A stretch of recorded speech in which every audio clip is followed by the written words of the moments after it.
செங்கரும்பு அத்தனையும் தித்திக்கிற நாள்தான். கரும்பு கொடுத்தாலும் கரும்பு முக்காவா கொடுத்தீங்க, அரை கொடுத்தீங்க, கால் கொடுத்தீங்க, 1.25 கொடுத்தீங்கன்னு கம்ப்ளைண்ட்ஸு. முந்திரி பருப்பு வாங்கி கொடுத்தோம்னு சொன்னால் முந்திரி பருப்பில் சின்னதாக இருக்குதுன்றது கம்ப்ளைண்ட்ஸ். வணக்கம், நான் உங்கள் ரமேஷ். அனைவருக்கும் இனிய ஆங்கில புத்தாண்டு நல்வாழ்த்துக்கள் மற்றும் பொங்கல் நல்வாழ்த்துக்கள். பொங்கல் நல்வாழ்த்துக்கள் இந்த ஆண்டு கரும்பு விவசாயிகளுக்கு இனிய பொங்கலாக இருக்குமா இல்லை இருக்காதான்னு தெரிய வரல. ஏன்னா இந்த ஆண்டு பொங்கல் பரிசு தொகுப்புகளை கரும்பு இருக்காதுங்கிற மாதிரி ஒரு பேச்சு அடிபட்டுக்கிட்டு இருக்கு. போன ஆண்டே பார்த்திங்கன்னா கரும்பு பொங்கல் தொகுப்பில் கரும்பு இடம்பெறலை. விவசாயிகளோட போராட்ட அறிவிப்புக்கு பிறகுன்னு சொல்கிறதுக்கு முன்னாடி போராட்டம் அறிவித்து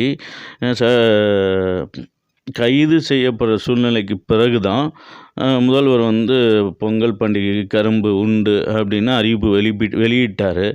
ஆனால் இந்த ஆண்டு பொங்கல் பண்டிகை கரும்பு இல்லைங்கிற மாதிரி தான் ஒரு தகவல் வந்துக்கிட்டு இருக்கு. ஏன்னா மிக்ஜாம் புயலின் நேரடி பாதிப்பு ஒரு பக்கம் இருந்தாலும் மறைமுக பாதிப்புகளும் தொடர்ந்து கொண்டு தான் இருக்குது. அதில் ஒன்று தான் கரும்பு விவசாயிகளிடையே பெரிய அச்சத்தை ஏற்படுத்தி இருக்கு. அது என்னன்னா, ஆண்டுதோறும் தமிழக மக்களுக்கு பொங்கல் தொகுப்புடன் கரும்பு வழங்கி வரும் நிலையில் 2024ஆம் ஆண்டு, அது இந்த வருஷம் பொங்கல் பண்டிகைக்கு ஒரு மாதத்துக்கு குறைவான நாள்லே இருக்குது. இது குறித்த அறிவிப்பை இன்னும் அரசாங்கம் வெளியிடலை.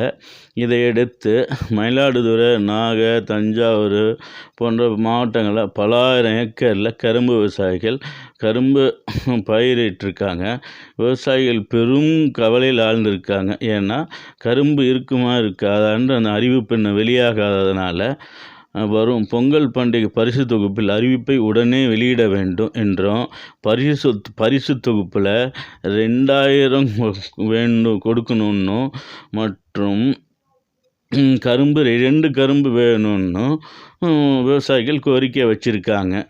இந்த கோரிக்கை நிறைவேறுமான்னு தெரியல. ஏன்னா போன ஆண்டே பார்த்திங்கன்னா ஒரு கரும்பு கொடுத்தாங்க. அது ஏதோ அரசுக்கு அதாவது திமுக அரசுக்கு ஒரு நல்ல சகுனமாக தெரியலையா. அதனால் கரும்பு கொடுக்குற மாதிரி இருந்தால் இந்த ஆண்டு 2 கரும்பு கொடுக்கலான்னு ஐடியாவில் இருக்காங்க. கண்டிப்பாக கொடுப்பாங்கன்னு நினைக்கிறேன். ஆனால் எத்தனை கரும்புங்கிறது தெரியல. அப்படி கரும்பு கொடுத்தாங்கன்னா அதை நேரடியாக விவசாயிகிட்டேருந்து நேரடியாக கொள்முதல் பண்ணும்போது கரும்போட விலை நேரடி விவசாயிகளுக்கே போகும். இதில் இடைத்தரகர்கள் வச்சு கொள்முதல் பண்ணுறதுனால தான் பிரச்சனையே உருவாகுது. அது என்ன பிரச்சனைன்னா, கரும்பு கொள்முதலை எப்போது வெளியிடும் அரசாங்கம் என்று விவசாயிகள் காத்திருப்பது போலவே அரசு அறிவிப்பை வெளியிட்டால் கொள்ளையடிக்கலாம் என இடைத்தரகர்களும் காத்திருப்பது தான் இதில் சோகமான ஒரு செய்தியே. ஏன்னா கடந்த வருஷம், அதாவது போன வருஷம் அரசு கொள்முதல் விலையாக ஒரு கரும்புக்கு 33 ரூபா அறிவித்து அதில் திமுக இடைத்தரகர்கள் மட்டும் இல்லை, இடைத்தரகர்னு வச்சுக்கோங்க, கட்சி சார்பாக வேண்டாம், அதிகாரிகளுடன் கூட்டணி வைத்து கரும்பு வெட்டி ஏற்றி இறக்கும் செலவு ஆள் கூலி என பிடித்து கொண்டு மீதியை தான் விவசாயிகளுக்கு கொடுத்தாரு. இது பார்த்திங்கன்னா அதிகாரிகள் எங்கள் கரும்புகளை பார்வையிட்டு ஓகே சொன்னால் நாங்களே வெட்டி அதனை ஏற்றி எந்த சொசைட்டியில் இறக்க சொல்கிறாங்களோ அங்கே இறக்கி விடுறோம். இதனால் அரசில் கொள்முதல் விலையும் எங்களுக்கே கிடைத்துவிடும். அதற்கு ஏற்ற விலை இந்த ஆண்டு அரசு உத்தரவிட வேண்டும்னு மக்கள் எதிர்பார்க்கிறாங்க. இதனால் இடைத்தரகர்களுக்கு வயிற்றில் புளியை கரைச்சிக்கிட்டு இருக்கு. எங்கே நேராக விவசாயிகிட்டே இருந்து அரசு கொள்முதல் பண்ணி எல்லா சொசைட்டிக்கும் நேரடியாக இறக்கிடுவாங்களா, இல்லை நம்மளே இடையில நின்று லாபம் பார்க்கலாமா அப்படின்னு. எது எப்படி இருந்தாலும் இந்த ஆண்டு விவசாயிகள்கிட்ட இருந்து கரும்பை கொள்முதல் பண்ணி மக்களுக்கு ரேஷன் அட்டைகளில் பரிசு தொகுப்பில் ரேஷன் அட்டைக்கு ஒரு கரும்பு கொடுத்தா நல்லா இருக்கும். இதில் பார்த்திங்கன்னா சென்டிமெண்ட்டாக ஒரு கரும்பு கொடுக்கறதுனால அரசாங்கத்துக்கு நிறைய இடையூறு வந்துருச்சு அப்படின்னு அரசாங்கம் இந்த ஆண்டு அரசாங்கத்தை சார்ந்தவங்க நினைக்கிறாங்க. அதனால் ஒரு 2 கரும்பு கொடுக்கலாமா அப்படின்னு யோசனையில் இருக்காங்க. பார்ப்போம், எது நடந்தாலும் விவசாயிகளுக்கு நன்மைக்கானதாகவே இருக்கட்டும். அதே போல் பார்த்திங்கன்னா தேங்காய் கொள்முதல் தேங்காய் கொள்முதல் ரொம்ப கம்மி விலைக்கே கொள்முதல் பண்ணுறாங்க அப்படின்றாங்க. கொஞ்சம் விலையும் அதிகம் எதிர்பார்க்குறாங்க. அது மட்டும் இல்லாமல் இந்த வருஷம் சர்க்கரைக்கு பதிலாக வெல்லத்தை வந்து கொள்முதல் பண்ணி கொடுக்க சொல்கிறாங்க. விவசாயிகிட்டேருந்து ஒரு கோரிக்கை எழுந்திருக்கு. பொங்கல் அதாவது பொங்கல் பண்டிகைகளுக்கு சர்க்கரையை பயன்படுத்துறதில்ல, பொங்கல் வைக்கிறதுக்கு வெல்லத்தை தான் பயன்படுத்துகிறாங்க. அதனால் வெல்லத்தை கொள்முதல் பண்ணி ரேஷன் அட்டைக்கு பரிசு தொகுப்பில் கொடுக்கணும்னு எதிர்பார்க்குறாங்க. பார்ப்போம் இந்த கோரிக்கைக்கும் அரசு செவி சாய்க்குதா இல்லையான்னு. அதையும் விட்டுட்டு இன்னொரு கோரிக்கையையும் முன்னெடுத்திருக்காங்க. அது என்னன்னா, பொங்கல் பண்டிகைக்கு பானையில் தானே, அதாவது மண்பானையில் தானே பொங்கல் வைக்கிறாங்க. கிட்டத்தட்ட தமிழகம் முழுக்கிற ரேஷன் அட்டைகளுக்கு மண்பானை பரிசு, அதாவது பொங்கல் பரிசு தொகுப்பில் மண்பானையும் கொடுத்தா மண்பாண்டம் தயாரிக்கும் விவசாயி மண்பாண்டம் தயாரிக்கும் தொழிலாளர்களுக்கும் ஒரு ஊக்குவிப்பாக இருக்கும். அதனால் இந்த பொங்கலுக்கு மண்பாண்டத்தையும் பொங்கல் பரிசு தொகுப்புகளை கொடுக்கணும், கொள்முதல் பண்ணணும்னு எதிர்பார்க்குறாங்க. ஆனால் அரசு அதிகாரிகளும் மண்பாண்டத்தை கொள்முதல் பண்ணுறதுல பிரச்சனை இருக்குது, சிரமம் இருக்குன்னு நினைக்கிறாங்க. ஏன்னா உடஞ்சிரும் அப்படின்ட்டு. ஆனால் மண்பாண்டம் தொழிலாளர்கள் என்ன சொல்கிறாங்கன்னா, அதை பற்றி நீங்கள் வருத்தப்பட வேண்டாம், நான் ஒவ்வொரு ரேஷன் கடைக்கும் எத்தனை பானை வேணுமோ அதை நாங்களே வந்து உடையாமல் பத்திரமா சேர்த்துட்றோம்.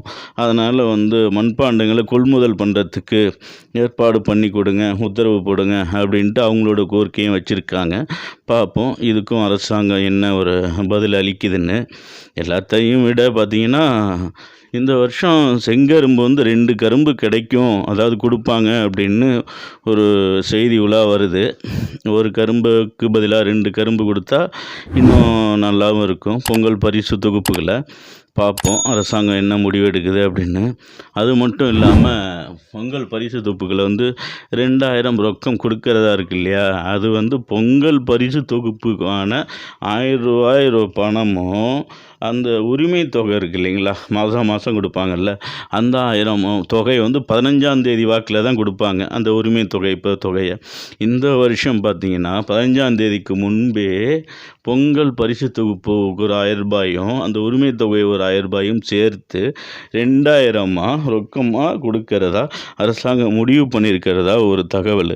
இது வரைக்கும் எந்த அறிவிப்பும் வரலை. அறிவிப்பு விரைவில் வரும்னு எதிர்பார்க்கிட்டு இருக்காங்க பொதுமக்கள். இதில் வந்து பார்த்திங்கன்னா 2000 கொடுத்தாலும் மக்களுக்கு ஒரு சிறந்த ஒரு நன்மையாக இருக்கும். அதே போல் கரும்பை கண்டிப்பாக விவசாயிகிட்டேருந்து கொள்முதல் பண்ணி பொங்கல் பரிசு தொகுப்பில் கொடுக்கணுங்கிறது எல்லாருடைய வேண்டுகோளாகவும் இருக்குது. ஏன்னா செங்கரும்பு விவசாயிகள் இதை நம்பி செங்கரும்பு நிறைய பயிரிட்டிருப்பாங்க. அரசாங்கம் கொள்முதல் பண்ணும் அப்படின்ட்டு நீங்கள் கேட்கலாம், அப்போ அரசாங்கம் கொள்முதல் பண்ணலைன்னா யாருமே பொங்கலுக்கு கரும்பை வாங்க மாட்டாங்களா அப்படின்னு. அது அப்படி பொருள் கொள்ள முடியாது. இப்போது கொஞ்சம் கஷ்டவாளிலாம் இருப்பாங்கள்ல, அவங்க வந்து கரும்பை வந்து வாங்க மாட்டாங்க. அரசாங்கம் ரேஷன் அட்டைகளுக்கு கொடுக்கும் பொழுது மொத்தமாக கொள்முதல் பண்ணி கொடுக்கும் பொழுது கரும்பு வந்து செங்கரும்பு வந்து விற்பனை விவசாயிகிட்ட நேரடியாக கொள்முதல் பண்ணும்போது அவங்களுக்கு ஒரு நல்ல லாபமாக இருக்கும். எப்படி இருந்தாலுமே இந்த பொங்கலுக்கு வந்து கரும்பை அரசாங்கம் கொள்முதல் பண்ணி இப்போ பொங்கல் பரிசு தொகுப்பில் கொடுக்கணுன்னு தான் அனைவருடைய எதிர்பார்ப்பு.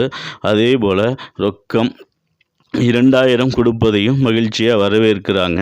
பார்ப்போம் அரசாங்கம் என்ன செய்யுது, என்ன முடிவெடுக்குதுன்ட்டு. இதுக்கிடையில் நம்ம அமைச்சர் ஒருத்தர் பேசினார் போன வருஷமே. மக்கள் எதை செஞ்சாலும் குறை சொல்கிறதே மக்களுடைய பொழப்பாக போச்சு.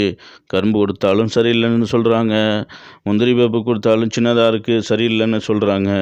அதனால் நாங்கள் பணமாகவே கொடுத்துட்றோம், ஒரு 1000 ரூபாயா நீங்கள் என்ன வேணால் வாங்கிக்கிங்க அப்படின்னு முதலமைச்சர் அறிவிக்கிறதா போன வருஷம் வந்து உக்காந்து பேட்டியெல்லாம் கொடுத்தாரு.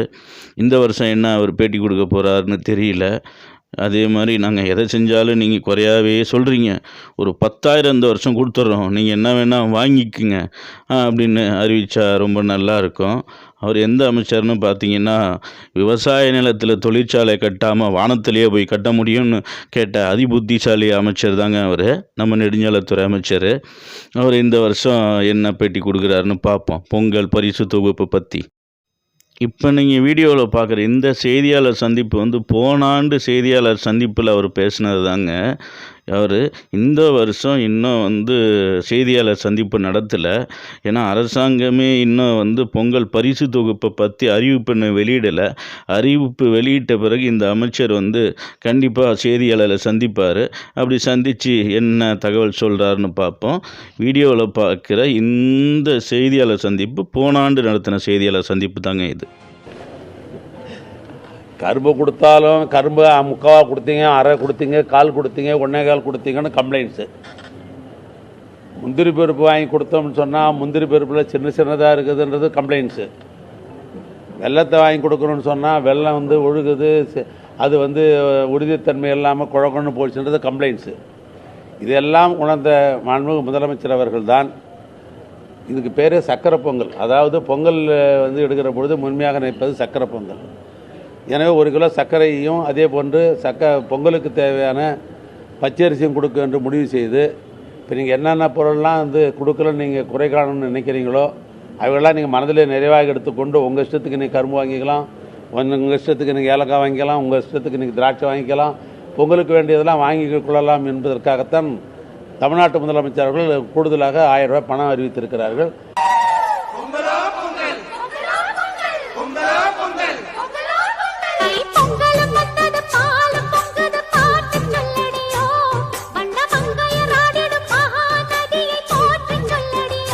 தைபோறக்கும் நாளை விடியும் நல்ல வேளை பொங்கப்பாலு வெள்ளம் போல பாயலாம்.